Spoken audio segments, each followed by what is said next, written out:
Hey everybody, I am going to be creating a card today. I am still kind of sick, so I went on the hunt for some inspiration and found that Altenew has a beautiful color challenge. So I wanted to give it a try because it is definitely not my normal colors. So I got some new stamps, so I wanted to also give them a try. I am using my Tim Holtz stamp platform, and I'm using the Altenew Magnolias for her stamp set. Really pretty flowers to color. And I'm using some watercolor paper, and all of the links to all of the supplies will be down below and also over on my website. So if I miss something or if you're wondering where to get something, you can always check that out.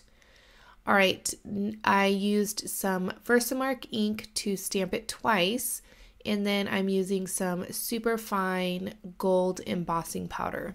I really like the superfine embossing powder because it helps with more detailed images, and I feel it gives a better line to the stamped images. All right, so I have done videos in the past where I use these zig markers, and I have used a different technique. And I came across a lady on YouTube. She is amazing, and her cards are gorgeous. Her coloring is amazing. Her name is Kelly, and I will have a link to her YouTube channel down below. She had done a controlled watercolor card, and I thought I would give the technique she was using a try with my zig markers. So what I'm doing is I'm taking the marker and putting the color where I know I want it to be the darkest, and then I am bringing the color or the water to the color. So in the past I have wet the paper and then put the color down and then kind of worked out the color and then put more color. And I found this way was a little bit easier, and I got more of the look that I wanted. So maybe, I know a lot of people say that they struggle with the zig markers. Maybe give this technique a try. It is actually really simple, probably even more simple than the other technique that I have used in the past. So again, I'm taking that color, adding it where it's going to be darkest, and then bringing the color, or I'm sorry, bringing the water to the color, and then I lightly let that bleed out. And then I am dabbing off the brush so that I'm not getting any unwanted color. So I'm not trying to make it all one color. If you don't dab off your brush, your water brush or the paintbrush you're using, you're gonna get a more of a overall color instead of the shading that I'm getting here. So I'm dabbing off that color and then going back in with just some clean water to help it spread around. I hope this is making sense. If not, I tell you, you need to go check out her video.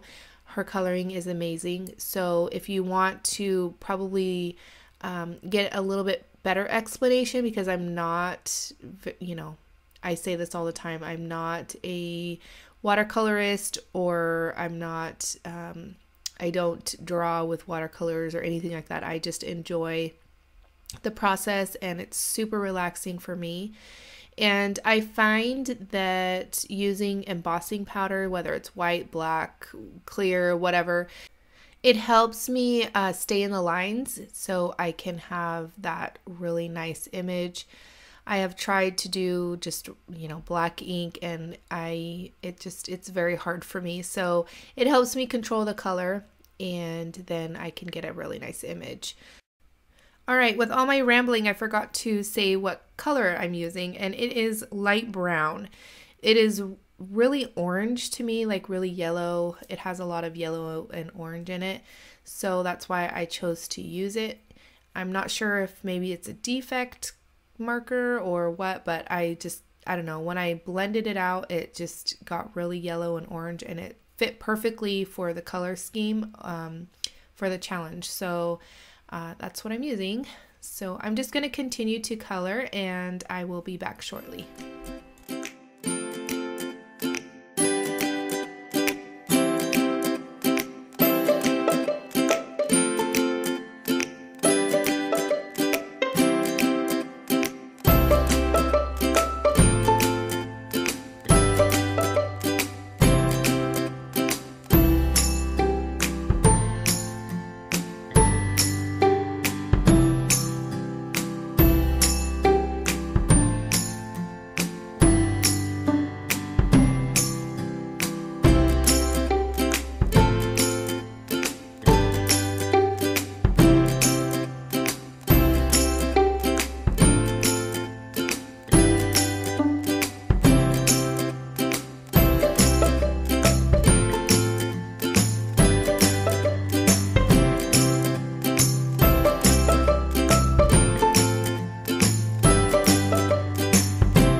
All right, now I am going to take my card base, and I am using some images from the Beautiful Day stamp set, which is one of my favorites. And I love the Tim Holtz stamp platform because I am trying to figure out where I want to lay my stamp down for the second stamping. And it's clear on the top, so I can kind of get an idea of where I want the stamp without having to lay it on the cardstock, because it still has a little bit of VersaMark on it.